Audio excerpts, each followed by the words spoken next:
Good day, ma'am. I am Jervy Carresa, the student nurse from Our Lady of Fatima, Pampanga.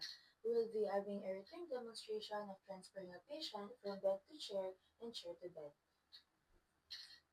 Now, I will check the patient's chart to check if nakakatayo po ba siya, if kaya niya po bang gumalaw, or if may injuries po ba siya.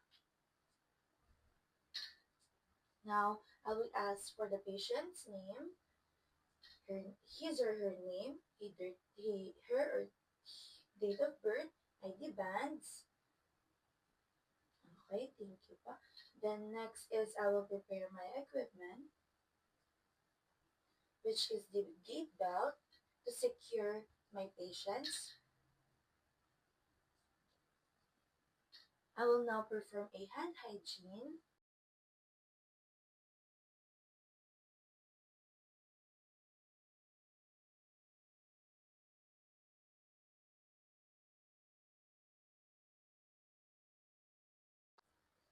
I will now ask the patients if pwede pa ba siyang mag-side.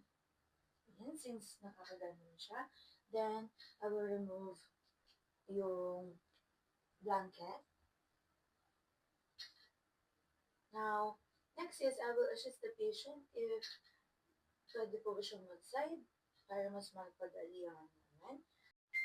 Then, after that is, tatanungin ko po yung patient if comfortable po ba siya. I-check ko po kung okay lang po ba siya in that position.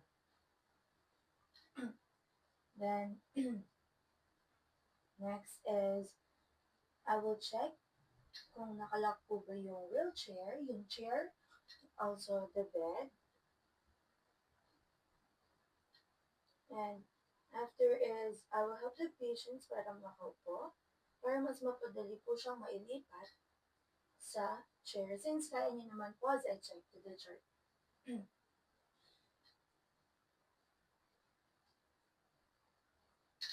Then, I will be putting the gate belt in her waist para yun po yung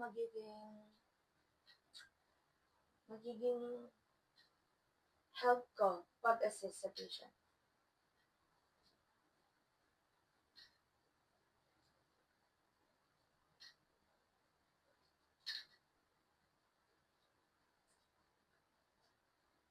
One, two, three. So, I will place the patient in a comfortable position. Then I will put the blanket for her comfort and warmth.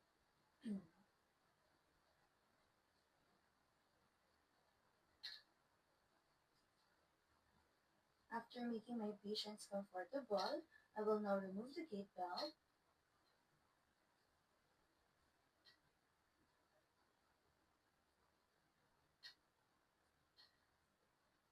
And perform a hand hygiene.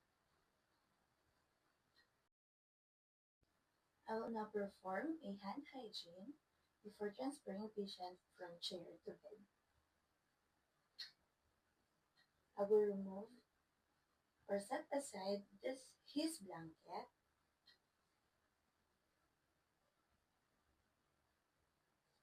Then, we'll be putting again the gate belt sa kanyang waist para maging assist ko in transferring the patient.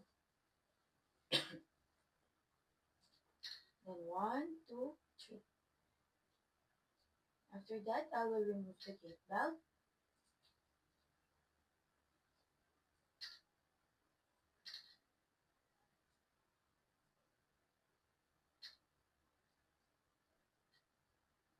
I will lay down my patient's feet first and help him to lay down. I will put back his blanket to give her comfort and warmth. Now done, I will perform a hand hygiene, and that's it.